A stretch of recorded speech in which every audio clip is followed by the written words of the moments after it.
Hola amigos, soy Carlos Hermida, director del proyecto Salvar Nazca, ya me conocéis.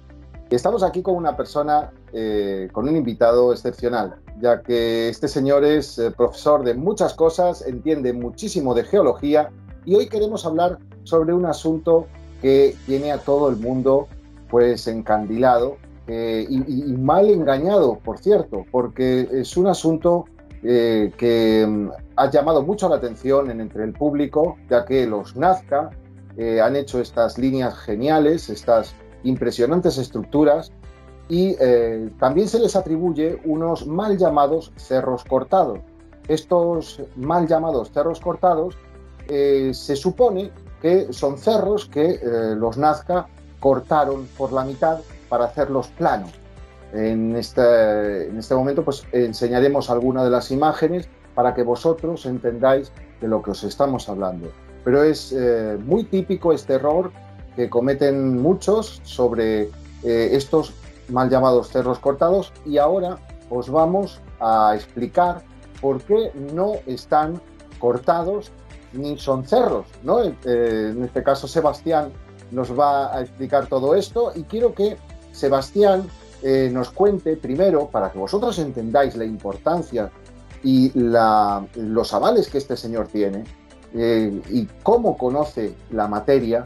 Le voy a preguntar a Sebastián y a pedir que nos explique un poco a qué se dedica. Sebastián, encantado. Bueno, hola, Carlos. Bueno, pues como ya has dicho anteriormente, soy geólogo con la especialidad, digamos, de geomorfología, y actualmente imparto docencia en la Universidad de Almería, en la que llevo más de 30 años impartiendo sobre todo la edafología en diferentes facultades. Vaya, pues ni más ni menos, ¿no? Pues en este caso vamos a explicarles a estas personas qué es lo que sucede cuando vemos estos cerros. Es decir, ¿cómo están ahí? ¿Son cerros? ¿Están cortados? ¿Qué pasa con estos cerros, Sebastián? Bueno, pues los vamos a ir viendo tranquilamente.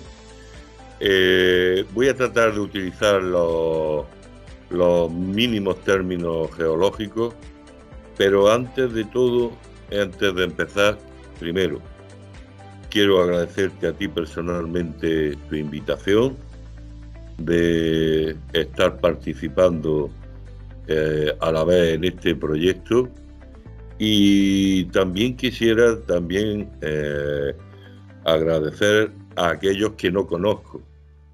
¿Quién son estas personas? Pues tanto geólogos, arqueólogos peruanos, alemanes, austríacos, americanos, es decir, bueno, y en especial, como no, a esa señora que todos sabemos cómo se llama, María Reche. María Reche, que, bueno, gracias a ella, pues bueno, fue la primera teoría, con sus luces, con sus sombras, como queramos, pero al fin y al cabo fue la primera teoría científica que tuvo las líneas de Nazca.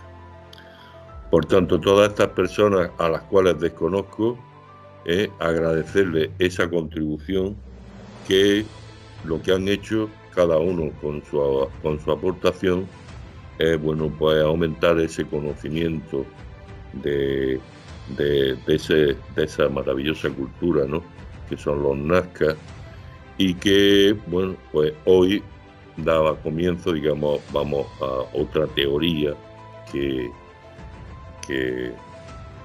está proponiendo este grupo, bueno, ingenieros civiles, que también se me ha olvidado, perdonar, de diferentes disciplinas que han participado en este proyecto. Yo te quería interrumpir para decirte que te agradecemos a ti el participar.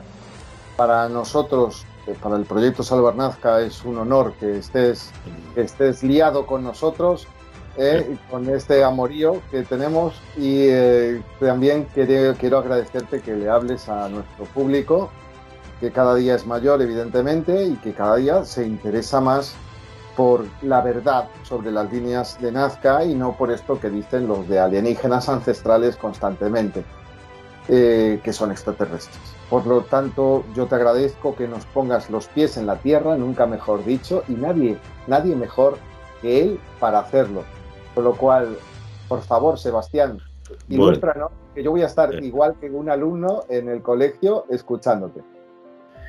Bueno, pues entonces, para contestar a esa pregunta, ¿no? ¿Qué son los cerros?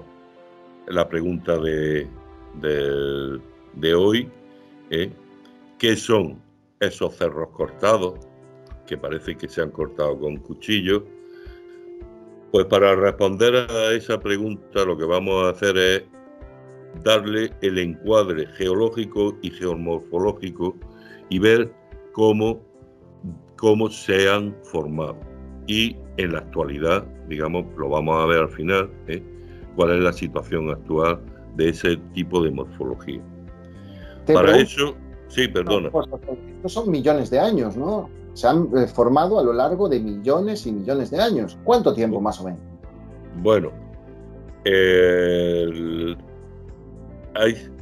hay varias superficies de erosión que las vamos a ver. Unas superficies de erosión que además he seleccionado algunas del lugar que se situarían sobre los materiales cuaternarios, otros sobre el terciario, sobre materiales terciarios y sobre materiales del Cretácico. Por tanto, eso tiene... No te quiero interrumpir más. Yo quiero que no. Hazme todas las preguntas, como quieras. Mucha tela, ¿no? Es decir, no es así como así decirlo o explicarlo. No, lo vamos a ver muy claro. Yo creo que, creo que es mi objetivo, ¿no? Que lo entendamos todo. Perfecto. Y creo que lo vamos a ver y lo vamos a entender y creo que lo vamos a visualizar también. Estupendo, pues adelante, Sebastián. Bueno, pues para eso voy a compartir la pantalla y iré comentando cómo es ese encuadre sobre todo geológico y geomorfológico. ¿De acuerdo? Bueno, pues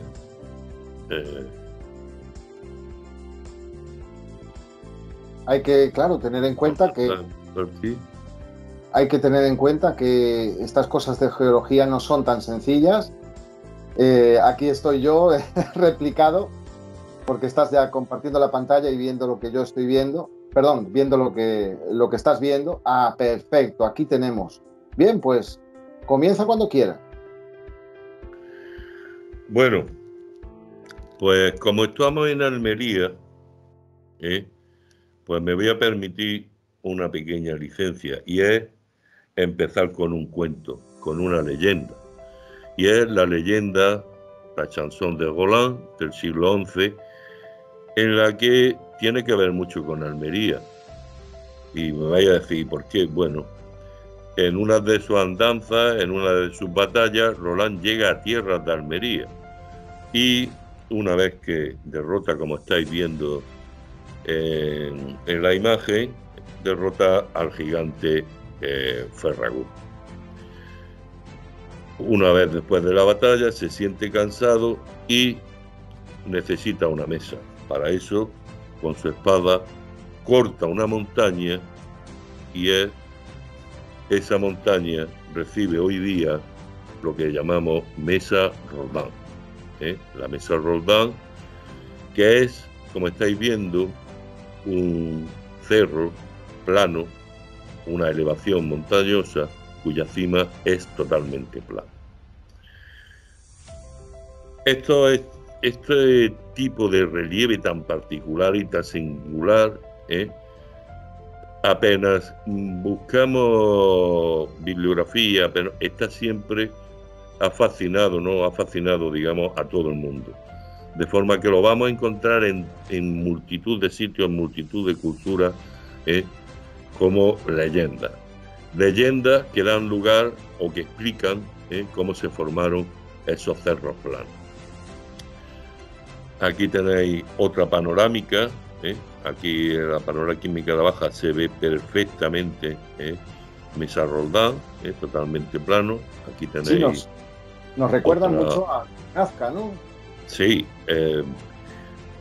pero insistí, y bueno, aquí tenemos el Puig Campana en Alicante, también con la misma, y acompañado también a su vez de una leyenda.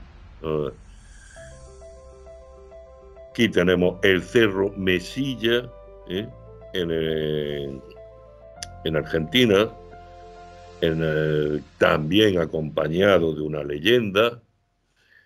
Y por último, creo que lo conocéis mucha gente, el Cerro Autana en Venezuela, en el que también se acompaña de una leyenda. Por tanto, siempre estos cerros han generado una fascinación y siempre han ido acompañados de esa leyenda. Pero es que es más, además, aunque sea un mito, aunque sea un cuento, aunque sea una leyenda, también cumplen una función, en este caso una función mítica, y esa función mítica en muchos casos, pues el asiento, la silla, la cama del volcán, o como es en el caso que estamos viendo en el Cerro Autana, donde se esconderían los tesoros más fabulosos, lógicamente a ver quién sube ahí arriba a encontrar el tesoro, sobre todo por las dificultades que tiene la accesibilidad que tiene este tipo de cima. Como veis, por tanto, digamos que se reparte por toda la geografía. En nuestro caso, lo que vamos nosotros, hemos llamado a todas estas morfologías, tanto desde el punto de vista geográfico como el geomorfológico, de diferentes formas. Cerro cortado, cerro plano, cerro isla, páramo, cerro mesilla, cerro de las mesas, mesa, cerro de redondo, cerro mesa. El término geomorfológico con que los geólogos y geomorfólogos utilizamos es residual hills, es decir, cerro residual, ya, o también plataforma residual. Perdona un segundo que te pregunto una cosa, porque yo estoy viendo una imagen de Marte, es decir, que en Marte también existen estos cerros cortados. Efectivamente. Y no son exclusivas, como estáis viendo aquí en la región de Deuteronilus, Mensae, en la que estáis viendo toda una región de esos cerros cortados. Por tanto, digamos que es una topografía, un relieve que se reparte por, digamos, toda la geografía. Nosotros vamos a particularizar y vamos a ver, por tanto, en nuestro caso. Y para eso nos vamos a situar concretamente en la zona que estamos, que estamos viendo. En este caso, estamos en el Perú, y cuando vemos este esquema, es un esquema que lo primero que nos salta es su singularidad, su originalidad. ¿Qué quiere decir eso? Bueno, fijaros, la cima más alta de Perú es el Huascarán, que tiene 6.768 metros. Y en una distancia de casi 300 kilómetros, llegamos a una fosa de 8.000 metros de profundidad, una fosa oceánica. Es decir, nos estamos en 300 kilómetros, hay un desnivel de casi 15.000 metros. Muchísimo. Para poner una correlación y que lo veamos todo, fijaros en cuál sería esa orografía. De Madrid a Jaén hay 300 kilómetros. Quiere decir que o bien Madrid o Jaén estaría en la fosa, ya poner el que queráis vosotros, y en esa distancia habría como 2 Himalayas. Por tanto, esta orografía, este relieve es único en el mundo, único en el mundo. ¿Eso qué permite?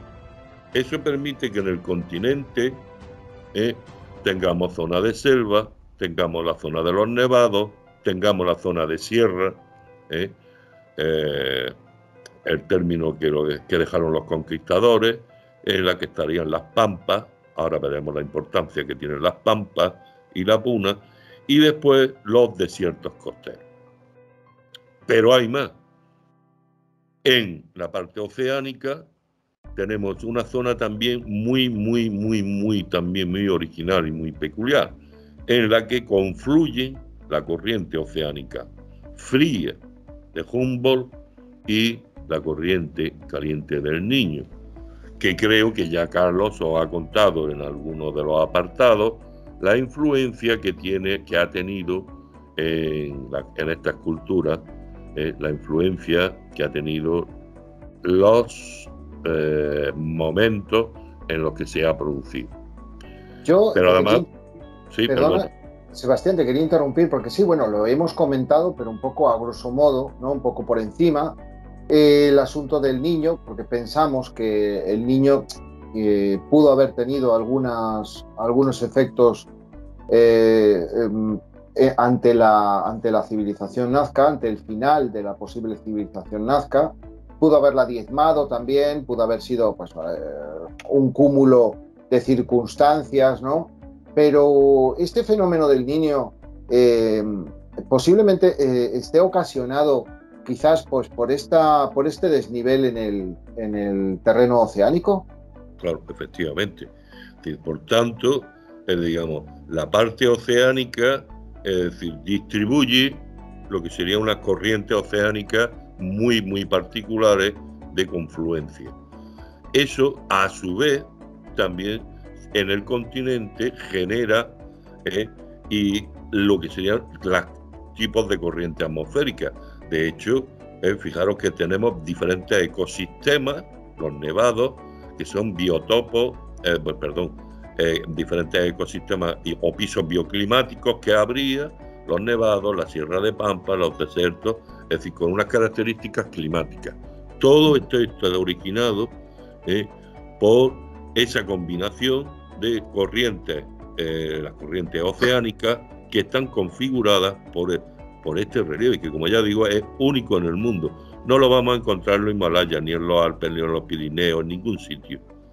Por tanto, digamos que estamos ante una zona del mundo con una singularidad y una cierta particularidad desde este punto de vista.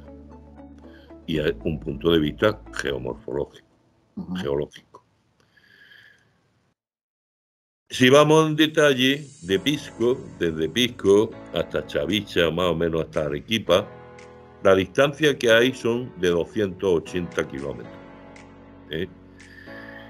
Y fijaros, aquí os he puesto las ciudades de Palpa, la capital de Cahuachi, sí. Y la capital de Nazca. Sí, y la antigua de esa civilización. Exactamente. Y, bueno, el Río Grande, que digamos que va a ser, ya lo veremos, va a ser muy importante a la hora de canalizar sobre todo la red de drenaje y por tanto todos los recursos hídricos que habría en este sector. Sí, para interrumpirte, es que, claro, para que entienda la gente, la cultura nazca se asentó en unos valles que estaban rodeados de ríos. Todos estos ríos que veis aquí terminan en este que está hablando, en el Río Grande. Y claro, todo eso, todo el agua que ellos trabajaban, claro, procedía de esos ríos, pero todo el agua que utilizaban ellos iba hacia el Río Grande, porque el Río Grande era el que desembocaba en el mar, ¿no? Efectivamente, y además, por eso, fijaros cómo se llama la playa donde desemboca. Playa La Pedregosa. Imaginaros la energía que todavía lleva en la propia desembocadura. Bueno, ¿cómo se elevan esos relieves? Muy sencillo, ¿eh? Se elevan esos relieves por lo que los geólogos llamamos un proceso de orogenia. ¿Y qué es la orogenia? Pues si miramos en el diccionario etimológico, la orogenia pues no tiene ningún problema. Es una palabra de raíz griega, oros, montaña, y gen, producir. ¿Qué es la orogenia? Pues cómo se forman las montañas. Por tanto, una montaña también podemos decir que es un orógeno. Bueno, pues entonces esos son los términos, puede ser un término complicado. ¿Cómo se produce? Bueno, creo que es del todo el mundo conocido la teoría de placas, en la que en este contexto en el que estamos es la placa de coco y la placa de Nazca fundamentalmente la que empuja a la placa continental de Sudamérica. En esos esfuerzos, en esos empujes, se produce lo que llamamos este esquema que estáis viendo aquí, que es lo que llamamos un modelo de orogenia andina por subducción. O también, podríamos decir, como hemos dicho antes, un orógeno de subducción. ¿Y qué es un orógeno de subducción? Pues muy sencillo. Parte de esta placa está formada por corteza oceánica y fijaros cómo se hunde por debajo de lo que sería la corteza continental. Cuando llega a más profundidad, una determinada profundidad, parte de esta placa se va fundiendo y empieza a formar dentro de estas elevaciones rocas volcánicas como las que estamos viendo, sobre todo en esta zona de Palpa y que son antiguos batolitos, antiguas formaciones volcánicas que al principio de este proceso. Perdona que te interrumpa, esas rocas volcánicas de las que tú hablas, ¿pueden ser las rocas que están desperdigadas a lo largo y a lo ancho del desierto de Nazca? ¿Esas rocas que se apartan para hacer las líneas de Nazca? Efectivamente. Anda, son esas, ¿no? De color negruzco rojizo, ¿no? Exactamente, que van a formar un empedrado desértico, que ya lo veremos más adelante. ¿De cuándo comienza? Sí, perdona. Acabo de ver como un avión o un tren pasando por al lado tuya. Pero ahora puedes continuar. Perfecto. Perdona. No te preocupes. Es el que viene de Sevilla. Bueno, ¿de cuándo empieza este proceso de formación de este orógeno? En el Jurásico. Este proceso de empuje empezó hace 208 millones de años. Y desde 208 millones ha tenido, digamos, diferentes empujes y diferentes reajustes. Los principales se producen en el Cretácico, hace 90 millones, y los más modernos en el Oligoceno, en 30 millones de años. Si pudiéramos trasladarnos al Cretácico, pues bueno, yo he puesto Palpa, pues estaríamos más o menos en esta situación. Hace un poco para entender este esquema. ¿Qué ocurre cuando ese empuje? Pues ocurren dos cosas que ya empiezan a ver y a delimitar la geografía principal, sobre todo, de este sector. Cuando hay esfuerzos de compresión, como el que estáis viendo, ¿qué ocurre? Se forman ríos longitudinales. En este caso, en este esquema, de norte a sur, si en este esquema este es el norte a sur, pues tendríamos ríos de color, serían estos ríos que estamos viendo aquí, de color azul, que serían los ríos longitudinales. En este caso ninguno de ellos sería el Río Grande, porque el Río Grande sería al contrario, ¿no? Ahora lo vamos a ver. Mientras Mientras que cuando en esos ciclos hay un proceso de extensión, entonces dominan, mejor dicho, perdonad, los cauces transversales, ¿de acuerdo? Que están pintados aquí de color rojo. Aquí vuelvo a poner en qué situación, para no despistarnos, dónde estaría. ¿Y qué ocurre? Ya aparece, esto quiero que no se olvide y que lo vamos a llevar hasta las últimas consecuencias. Aquí en negrito, si os fijáis, cuando ya terminan los relieves, aparece una superficie de erosión de todas las cuencas que se están empezando a formar aquí. Esta superficie de erosión es muy importante. ¿De acuerdo? Vamos a dejarlo ahí. Sí, sí, lo vamos a recordar. Bueno, resumiendo, cuando tenemos una etapa de compresión, vamos a dar un pasito más y vamos a aprender un poquito también más, se producen fallas inversas, como están las que estáis viendo, y por lo tanto se van a desarrollar los grandes ríos de carácter longitudinal. Y en la etapa de relajación son fallas normales, como las que estáis viendo, y se van a formar las primeras cuencas y ríos dominantes que serían perpendiculares a esto. Bien. Bueno, y alguno puede decir, ¿y eso cómo va a ser? ¿Podemos comprobarlo? Pues sí lo vamos a comprobar. Aquí tenéis la red de drenaje actual, ya en coordenada UTM, está georreferenciada, y aquí tenemos la ciudad de Palpa a 347 metros, la ciudad de Nazca a 520 metros, y si nosotros medimos, simplemente lo podéis hacer, cualquiera de vosotros lo puede hacer en Google. Medimos de la dirección, fijaros que cómo están aquí los ríos longitudinales.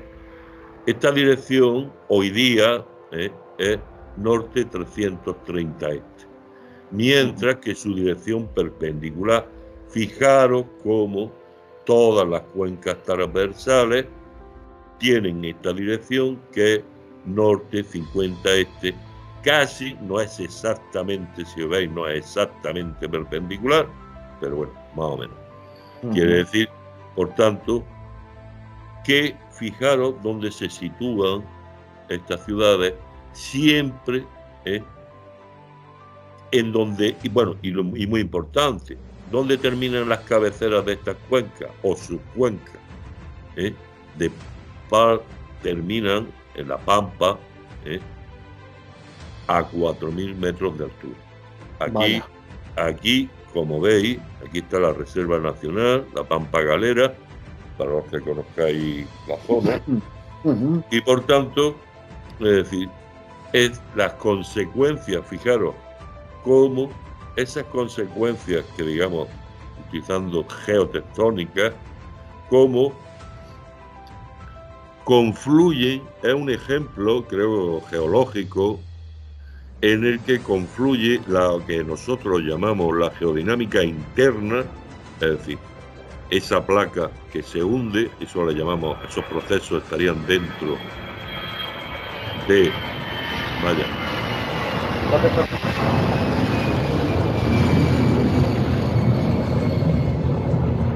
Genial, no te preocupes, lo estamos entendiendo bien, creo.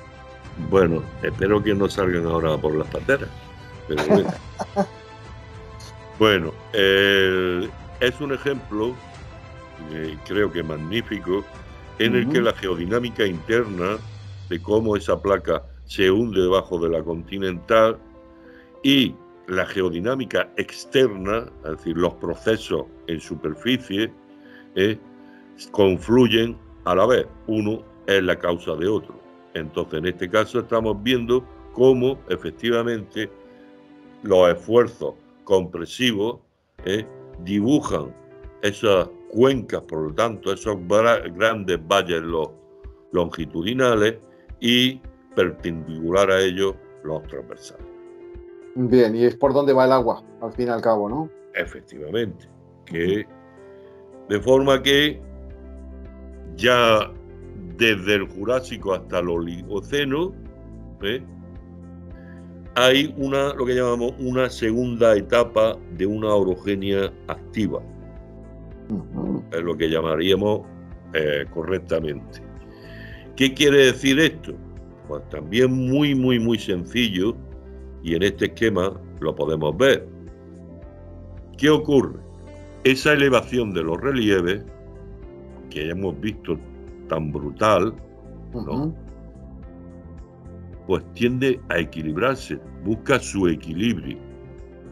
¿Cuál es el equilibrio que busca? Nosotros, los geomorfólogos, los geólogos, lo que llamamos es, por tanto, los ríos tienden a buscar lo que se llama el nivel de base cero, el equilibrio, que sería el mar, el nivel del mar. Por tanto, ¿qué ocurre? Que empieza a erosionarse en diferentes ciclos, erosión y sedimentación, y se genera esta superficie de erosión, lo señalo, que arrasará completamente, buscando ese equilibrio, unas veces un determinado, depende del material que esté aflorando en ese. De forma que, perdona que te diga, intuyo que nos estamos acercando al asunto de los cerros cortados, no con esta erosión que me estás contando de los ríos. Efectivamente. De forma que ya nos aparece lo que llamamos en geología y en este modelo, serían sobre todo las cuencas de crecimiento, que será donde están instaurados esos ríos, digamos, de perpendiculares a los longitudinales. Para situarnos, aquí hay un pequeño, lo que llamamos, la placa puede romperse y forma una serie de pliegues, en fin, son casos especiales que no. Pero aquí lo tenemos con y la superficie de erosión de esta etapa. Como hay diferentes episodios de levantamiento, ajuste, reajuste, pues hay diferentes superficies de erosión. Aquí os dejo palpa, cuál sería, estaríamos por tanto ya en el Jurásico, pues esta sería más o menos la situación entonces en la que estaría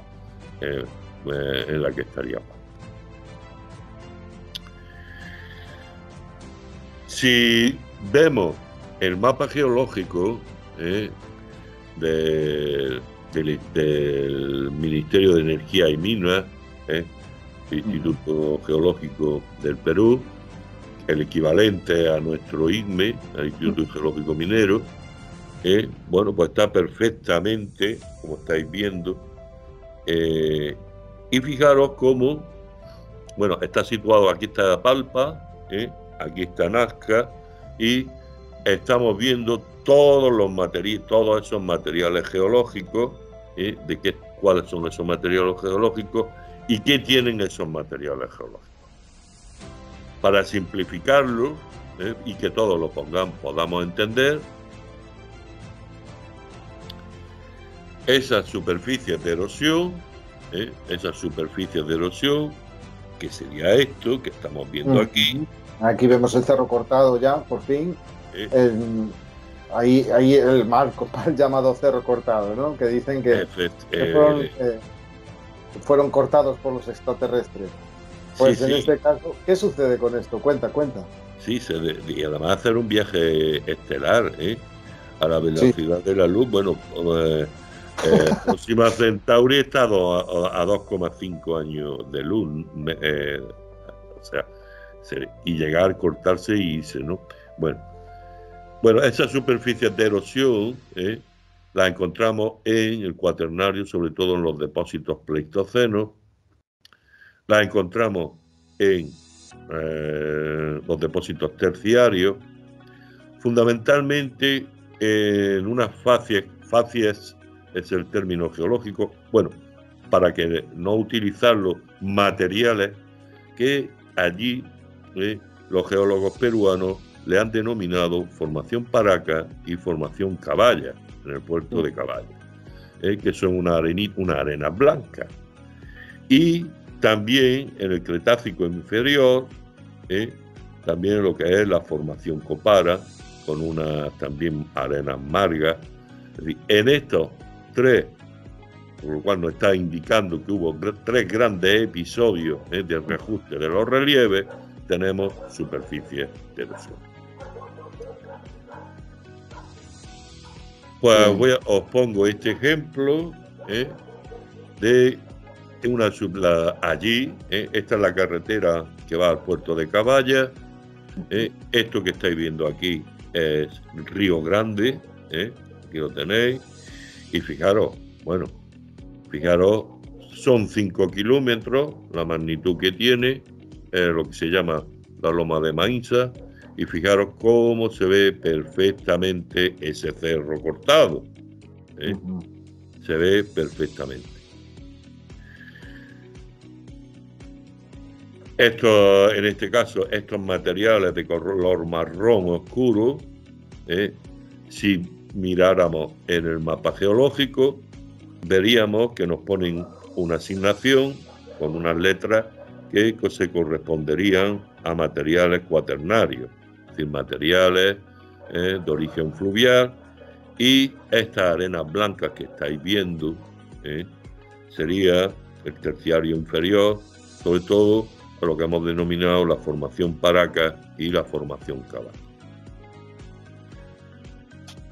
Cuando limpiamos en esa superficie, aparece unos sedimentos, una formación blanca, que es la formación Paraca o la formación, en este caso, en la superficie de, como estáis viendo aquí, perfectamente plana, perfectamente plana, esa superficie de erosión perfectamente plana en los depósitos del Cretácico. Es decir, que es la superficie que quedó después de la erosión del agua y la erosión de los elementos.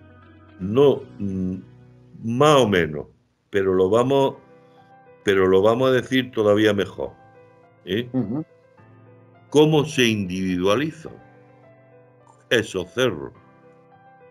Bueno, antes de eso, ya creo que estamos en condiciones de definir, por tanto, qué sería un cerro, hasta ahora, un cerro residual o una plataforma residual. Y lo vamos a leer muy bien, tranquilamente. Es el relieve exhumado por la red fluvial, es decir, cortado, disectado, que se encuentra en una cuenca, en el centro de una cuenca sedimentaria. Los bordes muy difíciles, lógicamente, por eso están siempre en las partes centrales. Posterior a la orogenia. Por tanto, estos cerros son intrínsecos a la formación de los relieves, es decir, solo se formen cuando hay una orogenia como la que hemos estado viendo. Ya sabéis lo que es la orogenia.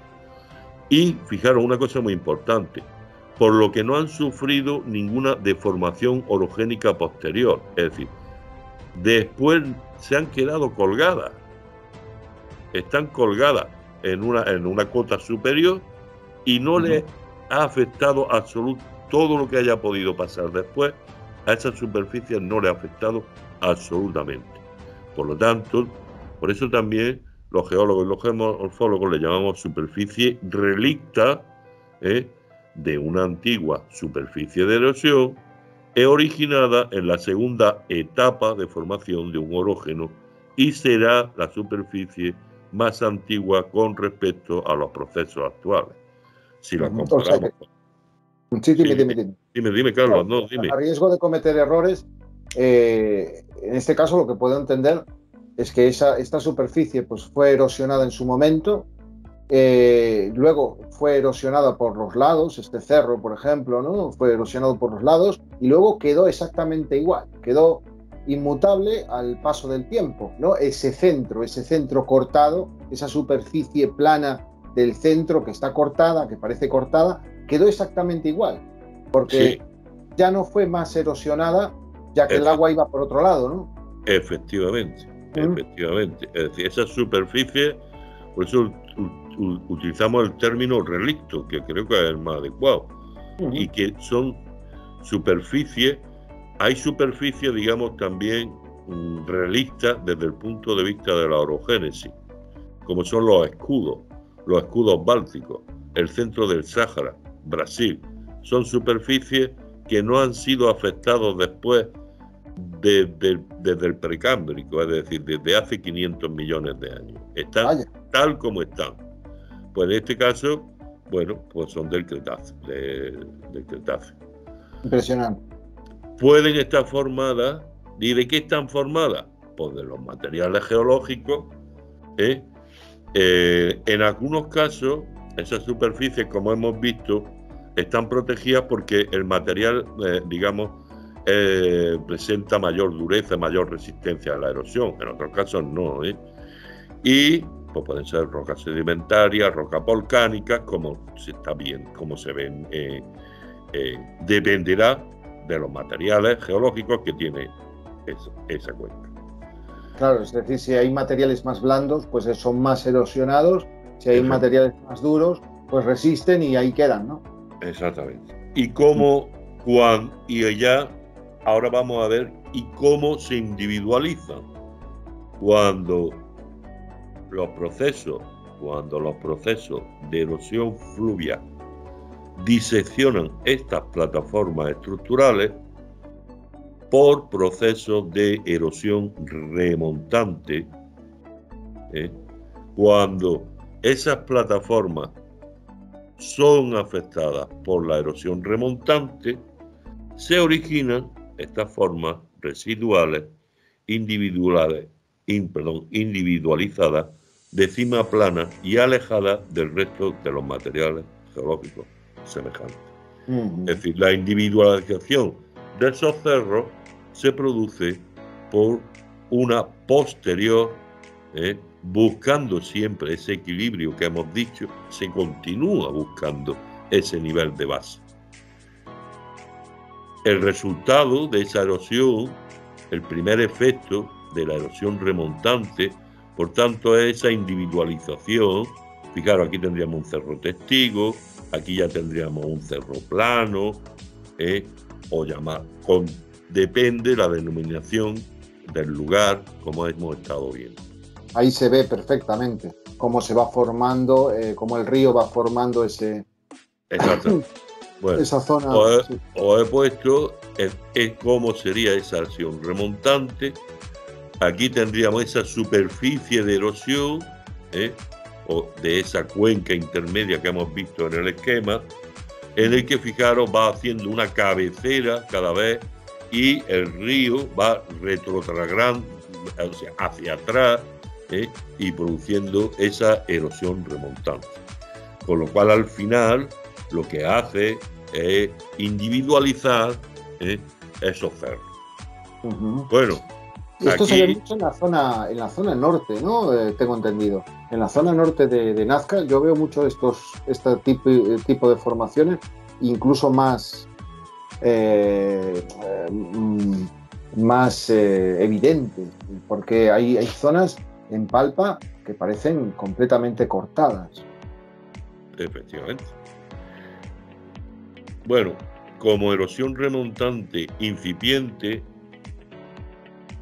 el que tenga ganas, pues aquí estamos viendo el propio desierto de Ica, y fijaros cómo esto sería una erosión remontante que se está iniciando ahora. Tenéis, y en un detalle que tenéis también de Google, en el propio desierto de Ica, en la zona que tenéis de Molletán.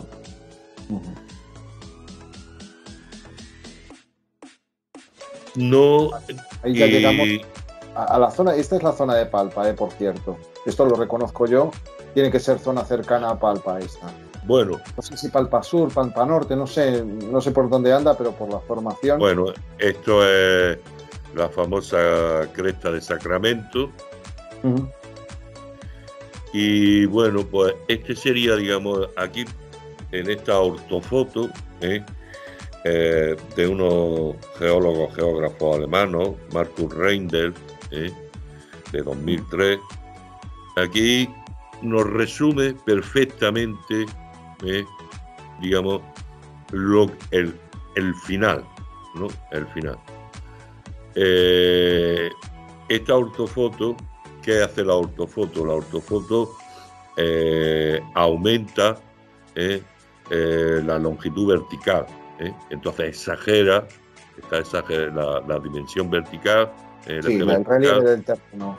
En vez de a lo mejor medir 1 metro de alto, pues un cúmulo, pues mide 2, por ejemplo. Exactamente, exactamente. Entonces, pero nos permite, sin embargo, ver unos detalles que de otra forma, por tanto, no exagera, digamos, no exagera el relieve, ¿de acuerdo? Bueno, pues aquí tenemos, fijaros cómo hay, digamos, una disimetría, podríamos decir, de vertientes. Unas vertientes que ya han sido totalmente desmanteladas, como es esta que se observa al fin en el último plano. Fijaros, aquí no hay ningún cerro testigo. ¿Y qué ocurre? Son ya relieves muy evolucionados, prácticamente, que no tienen superficie de erosión. Son relieves que ya tienen una pendiente, si veis aquí, que es cóncava, que nos está indicando que ya son relieves muy antiguos. Por tanto, aquí la superficie de erosión, que la habría en su momento, ha sido desmantelada. Sí, ya ha sido desgastado del todo, ¿no? Y lo que estamos viendo más cerca son relieves que, bueno, pues están en el proceso ¿no? Dentro del proceso, y acaban así todos. Efectivamente. Acaban como los de allí a lo lejos.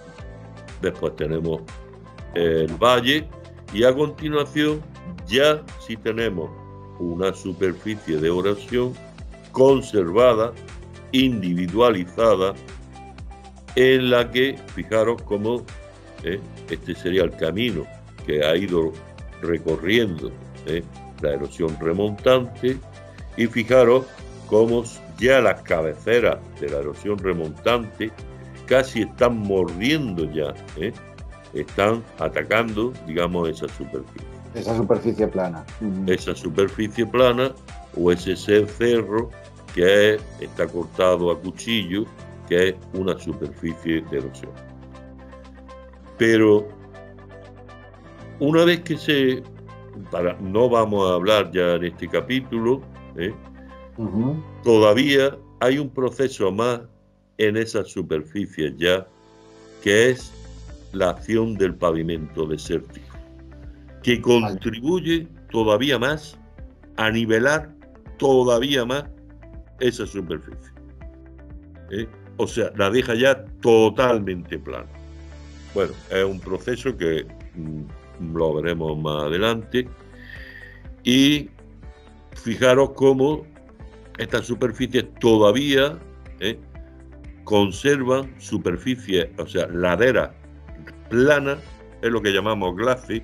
Glacis eran la defensa de los castillos franceses, que entonces son superficies planas que nos indican que el equilibrio entre la erosión y el depósito se ha formado, y por tanto no hay ni erosión ni depósito. ¿Eso qué quiere decir? Que estas formaciones, estos cerros ya individualizados, eran muy estables, y que la erosión remontante es la que lo va. Aquí fijaros como en estas superficies de glaciares, estas superficies que son rectas, que no son cóncavas ni convexas, pues también aparecen, se aprovechan para la formación de los geólogos. Y La por verdad último, es impresionante, cómo la geología influyó en el asunto de las líneas de Nazca, porque está íntimamente relacionado el sistema Nazca, el sistema de riego, el sistema de canalización de agua, eh, con la geología. Es decir, está íntimamente relacionado y el uno sin el otro no es lo mismo. O sea, no podría existir el sistema Nazca si no fuese quizás porque ellos tenían una situación muy peculiar a nivel geológico. es todo geología y topografía. Para mí, es adecuar esa geología, esa geomorfología con la topografía. Bueno, y ya para terminar, sí quiero dar una pequeña... Otro efecto, si la erosión remontante, que casi me lo has preguntado al principio, Carlos. Sí. Si la erosión remontante produce un efecto, que es este de la individualización de esas mesas o cerros planos, también un segundo efecto es lo que llamamos captura fluvial. Y eso, la captura fluvial, aquí tenéis este esquema, es producido por la erosión remontante. Aquí tenemos un cauce y en esa erosión remontante llega a capturar un río en cotas superiores.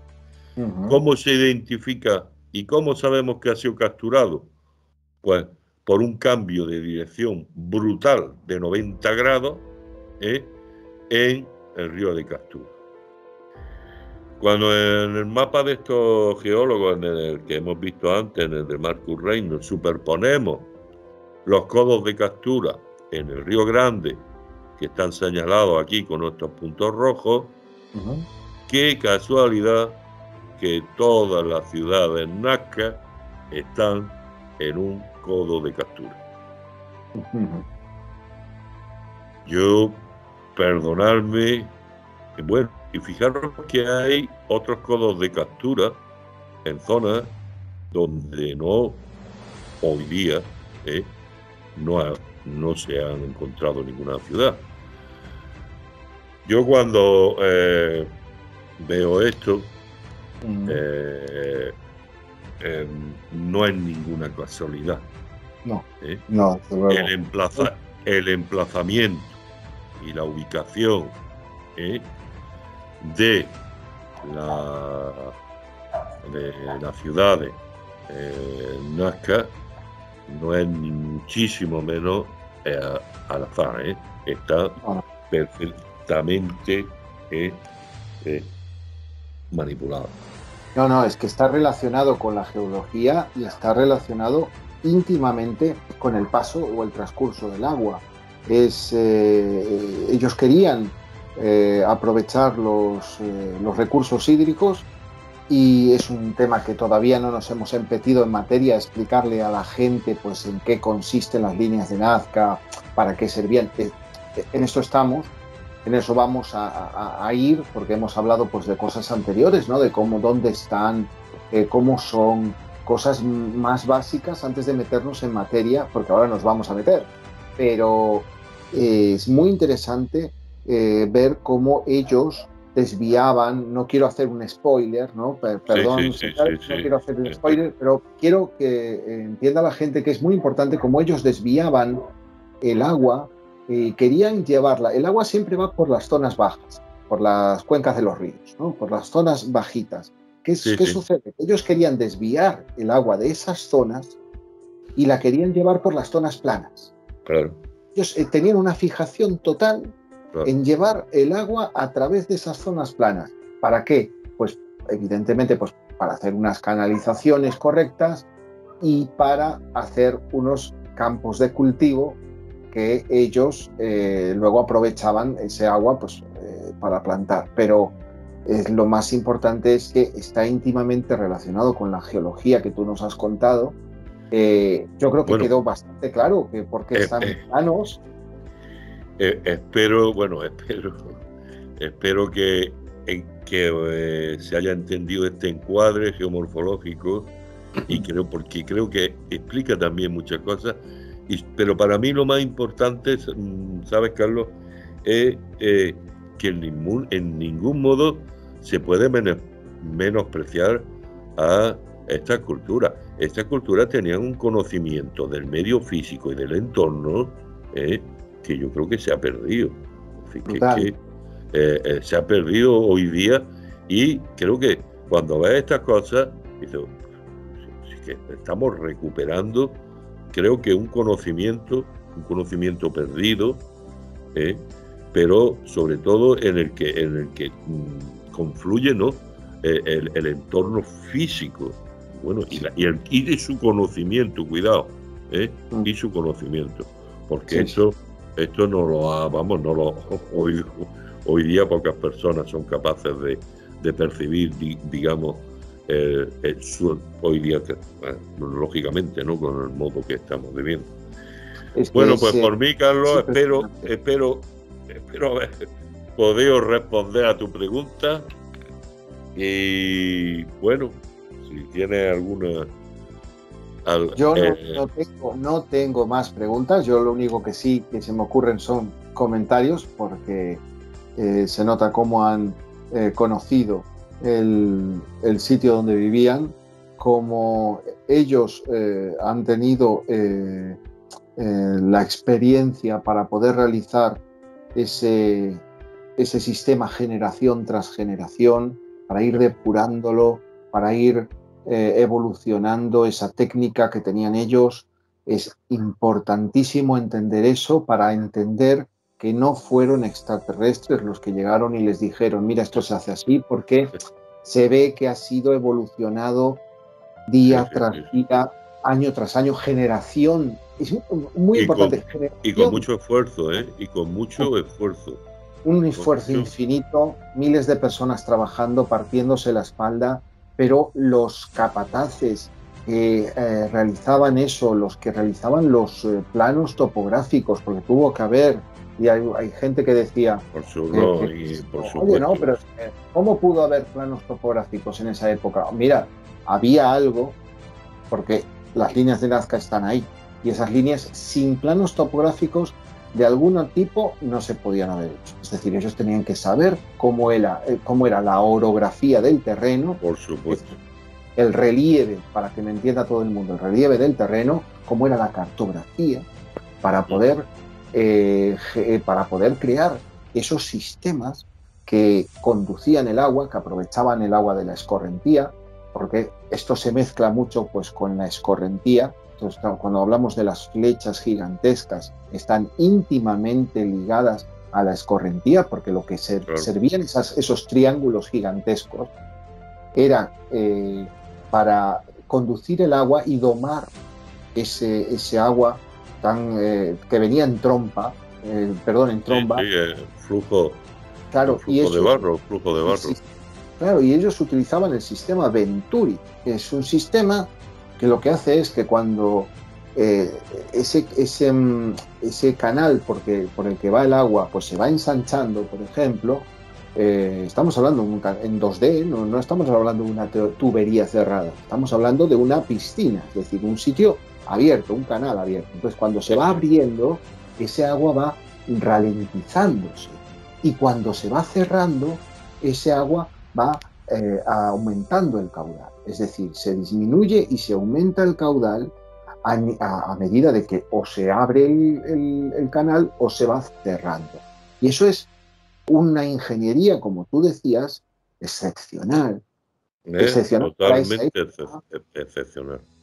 Eran unos conocimientos. Y que perduró. Por supuesto. Hoy, evidentemente, las encontramos erosionadas porque las corrientes de la escorrentía, evidentemente, cuando... Habrá enterrada alguna. Claro, evidentemente, y las han traspasado. Es decir, nosotros vemos así flechas que están así y que la escorrentía pues las ha cruzado. Claro, la ha disectado, claro. Claro, pero bueno, esas estaban ahí y estaban precisamente para evitar eso, para evitar que el agua vaya por donde está naturalmente previsto que vaya. Ellos querían que fuera por donde querían que fuera. Y eso tenemos cientos de ejemplos. De eso ya no voy a decir tenemos 5 o 6, no, tenemos 100, tenemos 200 ejemplos de que lo hacían así. Y que está muy claro para qué lo hacían en cada una de las zonas. En algunas zonas querían acelerarlo también, el caudal. Dependiendo del sitio, pues ellos utilizaban la misma técnica pero con un diferente resultado.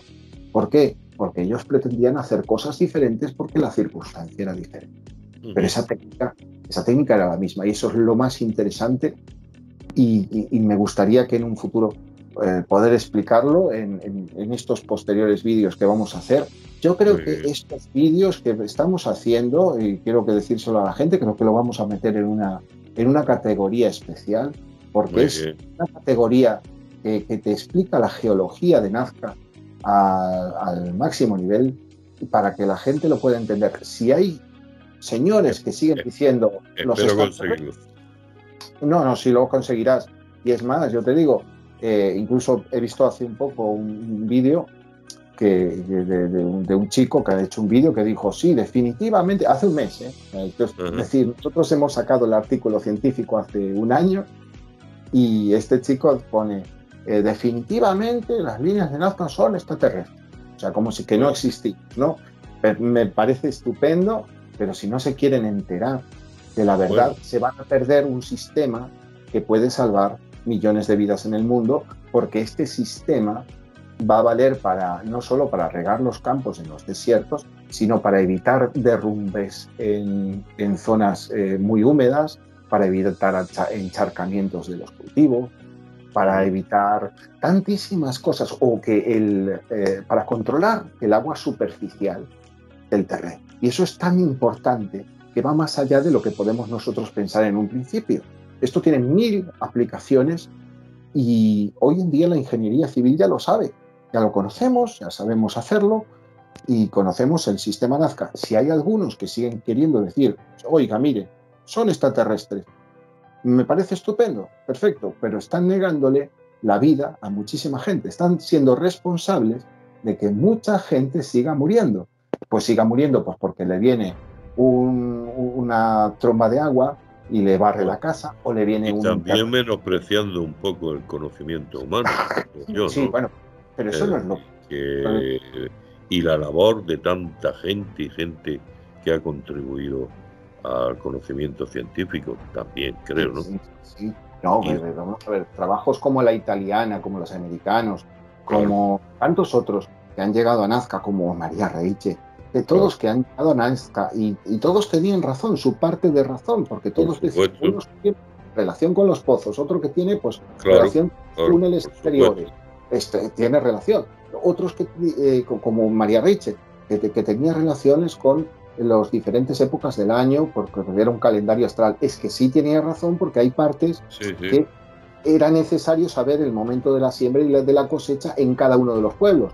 Los de Yamagata, por ejemplo, que dijeron que eran ceques, que son líneas que unen ciudades diferentes, es que también tienen razón. ¿Por qué tienen razón? Porque había poblaciones diferentes, esa zona es gigantesca, entonces dentro de esas poblaciones diferentes tenía que haber líneas que uniesen esas poblaciones. Entonces, todos tenían razón, pero son gente seria. Y hubo un solo señor que llegó a Nazca, se forró, que fue Erich von Däniken, que la montó parda. Y ese señor que la montó parda, y esos señores que siguen diciendo que las líneas de Nazca son extraterrestres y tapan a gente como nosotros que estudiamos, lo que son culpables es de que siga habiendo quizás hambre en el mundo. Es decir, si tuviésemos este sistema implantado ya en todo el mundo, no existiría el hambre en el mundo, así de sencillo. También la ignorancia. Sí, pero es que la ignorancia a veces está ligada íntimamente con querer cerrar los ojos cuando te pasa un elefante delante. Es decir, es audaz. Claro, es muy audaz eso de ser ignorante en un tiempo donde tienes toda la información en tu mano y tienes toda esa capacidad de poder entender las cosas. Tienes gente como tú que explica con lo que son, y la gente que no quiere escuchar, que la gente, por ejemplo, que no quiere permanecer sentada escuchando algo. Que cambien de canal. Claro, exactamente. Ese es el problema. Pero son los mayores culpables. Yo creo que son la gente que engaña a esta otra gente. Yo te agradezco enormemente la clase que nos has dado magistral de geología, que ha sido fascinante. Bueno. Y al público le diré lo mismo de siempre. Le diré que, bueno, y ahora sí, desgasten el botón de like y suscríbanse si aún no lo han hecho. No se olviden de darle a la campanita para estar atentos a próximos episodios que les llevarán más cerca de la respuesta a la gran pregunta: ¿qué son las líneas de Nazca? Yo soy Carlos Hermida y esto ha sido Salvar Nazca.